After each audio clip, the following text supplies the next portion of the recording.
Hello बच्चों, welcome to शनशन classes.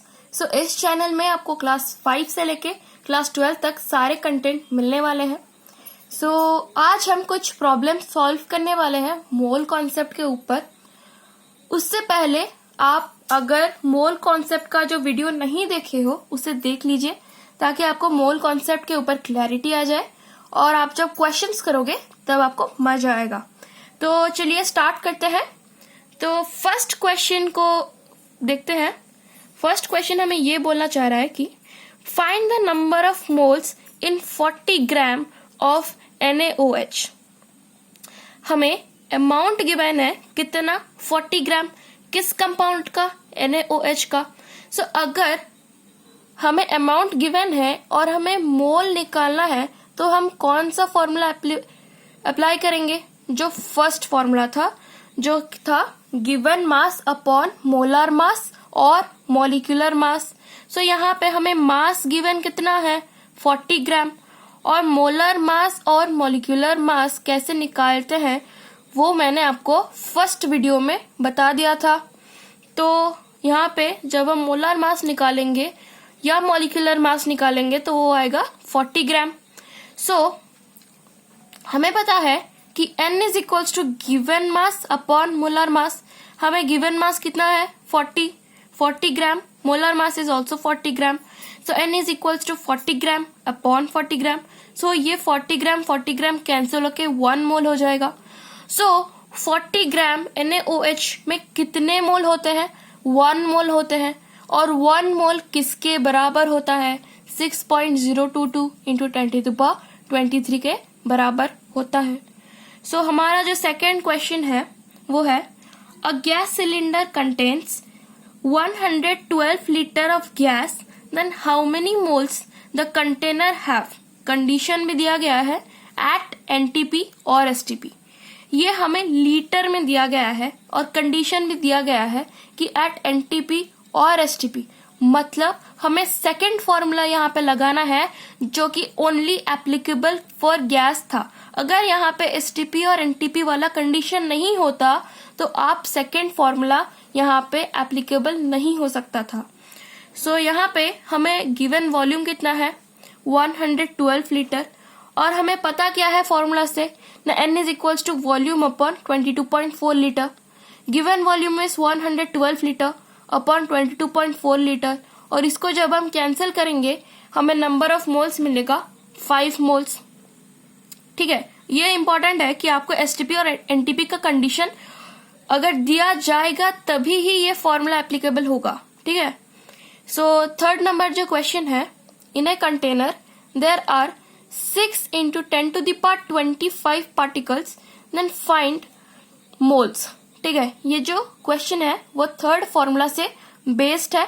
यहाँ पे हमें नंबर ऑफ पार्टिकल्स दिया गया है, मतलब हमें वैल्यू ऑफ N दिया गया है।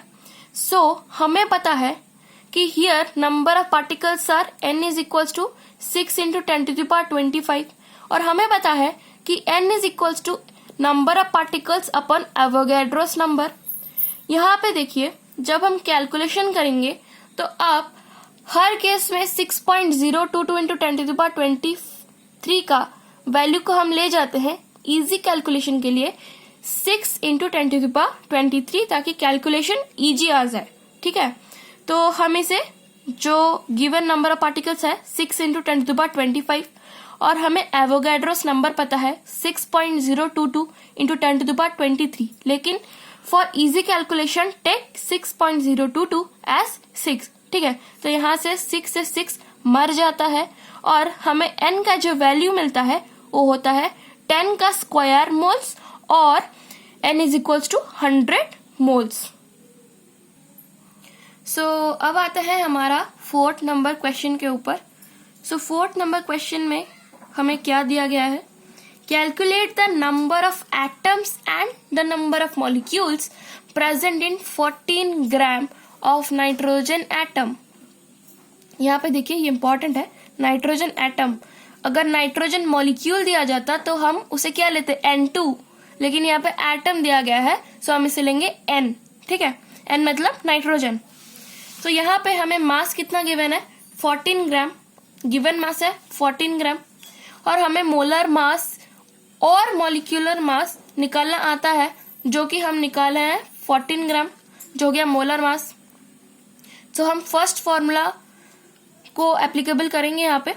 सो n is equals to given mass upon molar mass. So यहाँ पे गिवन मास हो गया 14 और मोलर मास भी हो गया 14। सो यहाँ से 14 और 14 कैंसिल होके यहाँ पे हमें नंबर ऑफ मोल्स मिल जाते हैं 1 मोल। सो यहाँ पे n नाइट्रोजन एटम दिया गया है, n एटम, ये नाइट्रोजन है, ठीक है। तो यहाँ पे अगर नाइट्रोजन है तो 1 मोल ऑफ n एटम में कितने number of nitrogen atom present होंगे ना, 6.022 इंटू 10⁻23 एटम्स प्रेजेंट होंगे। और ये बराबर होंगे किसके साथ, नंबर ऑफ मॉलिक्यूल्स के साथ, क्योंकि यहाँ पे n गिवन है। अगर यहाँ पे n2 गिवन होता तो यहाँ पे आप 2 इंटू 6.022 इंटू 10⁻23 मॉलिक्यूल्स लिखते, लेकिन यहाँ पे एटम्स गिवन है तो यहाँ पे नंबर ऑफ मॉलिक्यूल्स और नंबर ऑफ एटम्स कोइंसाइड करेंगे। तो चलिए चलते हैं हमारे 5th नंबर क्वेश्चन पे। और 5th नंबर क्वेश्चन पे हमें ये बोल रहा है कि the formula of a compound is CO whole X, its molar mass is 84 gram. So हमें फाइंड करना है द वैल्यू ऑफ X। हमें एक कंपाउंड दिया गया है, इस कंपाउंड का नाम है CO होल X। यहाँ पे X एक वेरिएबल है जिसका वैल्यू हमें पता नहीं है, लेकिन हमें एक और इन्फॉर्मेशन दिया गया है जिसका मोलर मास है 84 ग्राम। तो हम मोलर मास और मॉलिक्यूलर मास सेम होता है कैलकुलेशन के हिसाब से, लेकिन वो थोड़े स्लाइटली डिफरेंट होते हैं। तो molecular mass molar mass same होते हैं एज पर कैलकुलेशन। सो COX को जब हम, आप याद कीजिए जब हम मॉलिक्यूलर मास निकालते थे हम कैसे लिखते थे, यहाँ पे कितने नंबर ऑफ एटम्स प्रेजेंट है कार्बन के, x number of atoms present है कार्बन के। सो यहाँ पे मैंने इसको x इंटू सी लिख दिया और उसी तरह ऑक्सीजन को भी लिख दिया, और ये इक्वल होते हैं। अगर इनको ऐड कर दे तो हमें मॉलिक्यूलर मास या मोलर मास मिल जाएगा, जो किसके बराबर होता है, 84 के बराबर होता है, as it is given in the question. So हमें एक कार्बन एटम का एटॉमिक मास पता है जो कि होता है 12, और जब हम मोलर मास में लिखते हैं तब उसे ग्राम पे लिखते हैं। तो ये हो गया 12x प्लस 16x ऑक्सीजन का इक्वल्स टू 84। तो इसको जब हम ऐड करेंगे ये हो जाएगा 28x is equals to 84। So x को हम LHS के साइड में रखेंगे और 28 को हम वहां पे डिवाइड कर लेंगे, तो हमें आंसर x का वैल्यू मिलेगा 3। So here the value of x is 3। और ये जो 6 नंबर क्वेश्चन है ये है आपका होमवर्क, आप इसे सॉल्व कीजिए और आंसर कमेंट बॉक्स में दीजिए। तो क्वेश्चन क्या है, which of the following has maximum number of atoms. Options आपको दिए गए हैं, ऑप्शन से ही आपको सॉल्व करने हैं।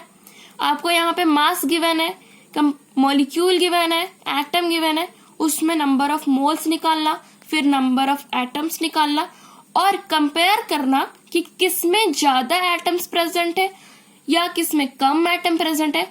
और अगर आपका आंसर में सभी कंपाउंड या सभी मॉलिक्यूल के अंदर सेम नंबर ऑफ एटम्स होगा तो उसे भी देखना। सो इतना था हमारा ये प्रॉब्लम्स का video upon mole concept. So all the very best, thank you.